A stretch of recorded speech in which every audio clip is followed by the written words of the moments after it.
First of all, respect to you for clicking on one of my videos.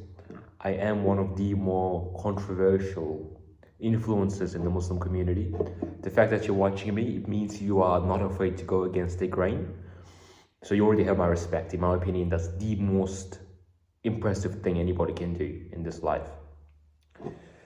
Anyway, I suddenly get a notification from Instagram. You know, those memories from like last year, this day you were doing this. And it was me preparing for a competition in Sambo. Sambo is like a Russian wrestling martial art. 2 years ago, exactly the same day as today, I was just chilling with my friends, you know, I was playing games, I was doing a little bit of training, but nothing too crazy. I got a message from my coach saying, you have been chosen to represent Australia in the Asian Championships. This is a massive deal for anyone who understands sports. They know this is like insane. It's like top level in the world, basically, when it comes to wrestling. And honestly, bro, I was like out of shape. My shoulder was injured. I was like, I was not ready for this at all. And before refusing, I decided to ask around some of my friends, some of my martial arts friends, some of my family, and see if they want me to participate. Majority of the advice I got from traditional guys, they all said, no, don't do it. If the loss is certain, then you shouldn't do it. Because at this point, there was like almost no chance I was winning, because in Australia, it was only like, nobody even lasted like maybe like 2 minutes in the competition from Australia. Because it's like a Soviet sport in Australia, the teachers are there, they're just not good. So anyway, everybody told me not to do it, except for one guy. And this guy, he was the MMA fighter in Australia. So he was pretty good. And he was like, bro, just what's the worst that can happen? Like, you lose the fight and like, that's it, right? Like you gain a whole ton of experience. You got a free trip to Kazakhstan. Like you can only win here. Like even if you lose, it doesn't change anything. You just gain experience. And then it hit me like the guy who said that had no connection to his like community or anything, because he was like a bit of a nomad in Australia. And I was like, bro, that guy, that makes total sense. Like, why am I thinking about all these things like honor, like being, you know, being like Andrew Tate talks about, oh, I'll honor my last name. Why am I thinking about that? Like, it doesn't serve me anything good. Even if I live like that, I become afraid of taking chances, and I'm going to be more of a loser in 10 years' time. So because of that, I ended up going to the competition. Now, this is not some Rocky type story. I actually got destroyed, but afterwards, I came back to my hometown after a year. I realized that everyone somehow saw that fight because it was live on TV. So everyone was like, oh my God, this Boris, he's participating. And everybody watched me fight. And so that means my whole family, my whole community watched me get destroyed in a Sambo competition. And a lot of people started making fun of me. Like my cousins who never trained in their life, who'd never done anything, you know, 1% close to that level of competition, were telling me, oh, you're such a loser, you got destroyed in that competition. You only lasted 2 minutes, what's wrong with you? Afterwards, I was talking to some of the other people in my community, like my auntie, my uncles were sitting, and I was like I told them the story, and I participated, I did all these things, and then for some reason, everybody's calling me a loser. That doesn't make any sense, right? And they were like, well, that's what happens. That's how it is in the community. If you participate, you better win, or you're going to be a loser. Everyone's going to call you a loser. And I was like, but that doesn't make any sense, because even though I didn't win, I'm still like a better fighter than anyone else like in here right now in this entire community. And he was like, yeah, but if you're going to participate, then you have to win. And I realized how much of a toxic mentality that is, that a lot of Muslims tend to hold on to. And it's just a small example of martial arts, but this can be applied to a lot of things. Muslims always try to take the safest route with minimal rewards, but like least a risk factor. That is not a good way to live, my friend. You don't even live that way. You're literally just a robot. But that's a separate conversation. I realized afterwards that I came out into that fight with my last name in the back of my gi, like my fighting clothes. And our last name, it has never been displayed in that sort of a thing ever in history, not even 1% close. So I realized why my last name never really accomplished anything. We're all like, oh my god, I could do that, but what if I fail and then I embarrass my whole family? Bro, you are embarrassing your whole family by not doing anything. You are embarrassing your whole family by not even being 1% relevant. Nobody knows your last name. Nobody knows your last name. Just because you haven't put it out there doesn't mean it's more honorable than someone who put it out there and then lost, right? And as I said, this can be applied to a lot of the weird things that we do. As a Muslim man on self-improvement, you need to have results-based thinking. By going to a competition like that, say for example, you did the exact same thing I did. You got the call, you accepted it, you trained really hard. When you're preparing for a competition, you are training like you're fighting 10 people at once. Like after that sort of training regime, within like 2 or 3 months, you will be considered like better than 99% of people. Not just 99% of people, 99% of athletes. Like everyone who does sports as a hobby or professionally, like I will be considered, just from my participation, from the training I did leading up to that, I will be considered top 1% of Sambo athletes in the world. Think about how crazy that is. And then people still have the nerve to call me a loser when I can literally destroy like 10 of them by myself. That might be a bit arrogant, but you know what I mean. So when you start having this results-based thinking, then you start to imagine, you start to think, what if I never was afraid of failure or rejection or regret? What if I just did everything that I knew I had to do, that I wanted to do? You would be working like an amazing job. If you were still working, you'd be working in like the career of your dreams. You'd be making a lot of money, more money than you're making now, I can promise you. You would have like a side business. Maybe you were interested in dropshipping. You would have started like 10 different businesses and one of them would have succeeded. Maybe you would have had a YouTube channel similar to mine. Maybe you would have been like a professional athlete. Maybe not a professional, but you'll be able to beat anyone that you come across because you know that fighting is something that will benefit you, so you would have done it. But instead, you chose to let the community and losers mindset stop you from getting all those rewards. Think about all those rewards. You missed out on all of them while listening to your community and being a pussy.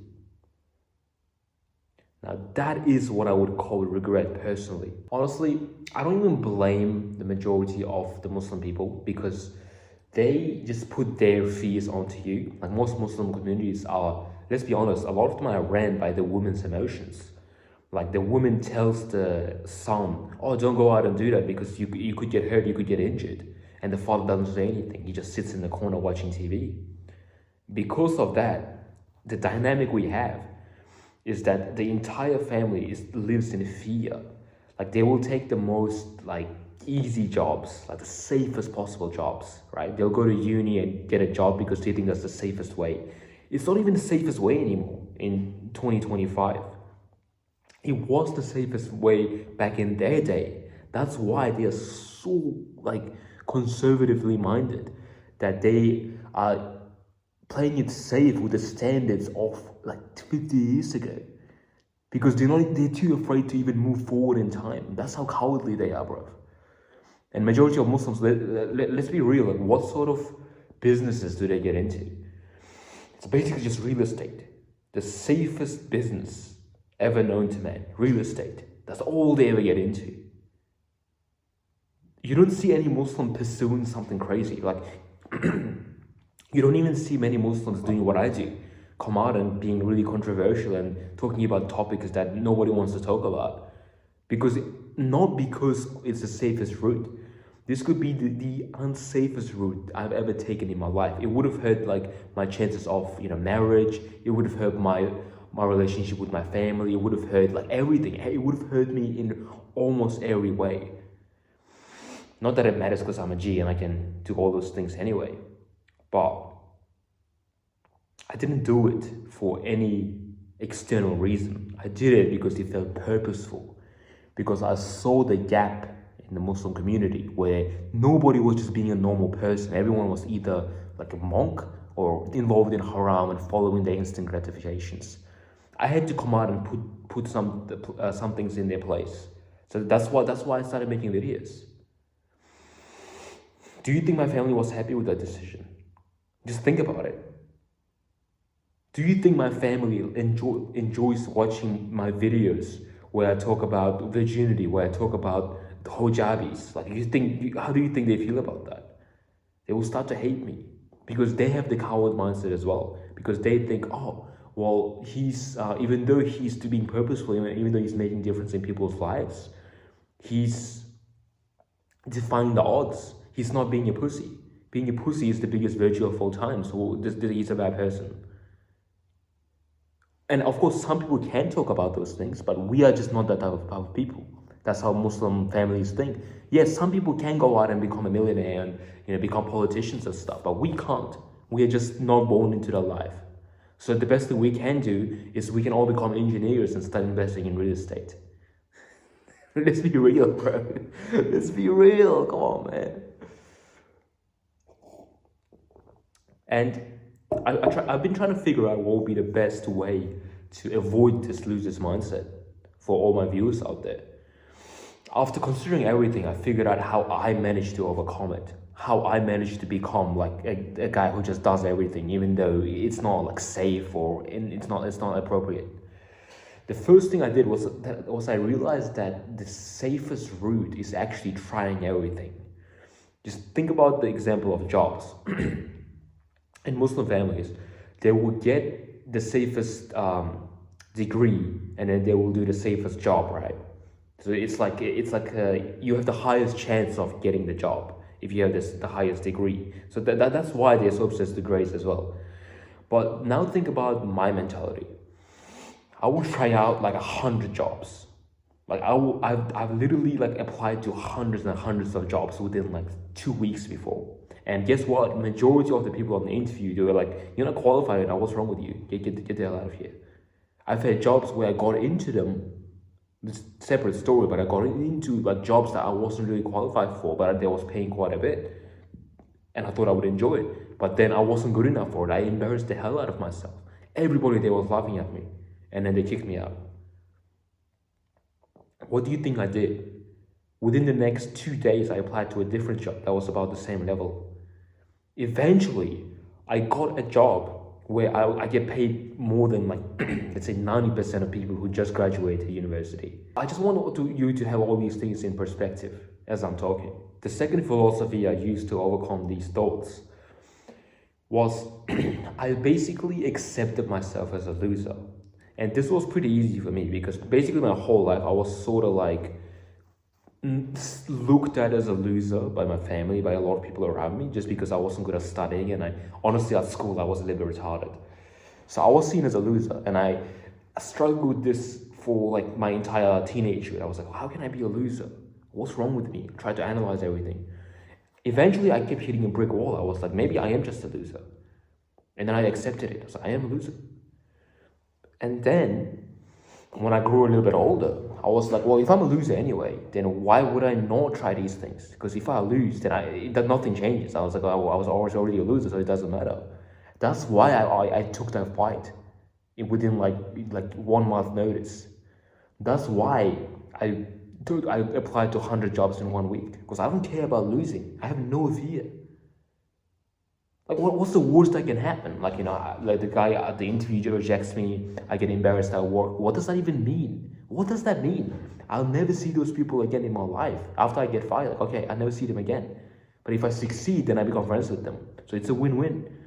But for most of you guys, if you get rejected from a job or if you get embarrassed yourself, those thoughts weigh in your head. You always think like, oh, what's wrong with me? I'm a loser. And that's the insecurity, like the constraints that your family and your community put inside your head as you were growing up.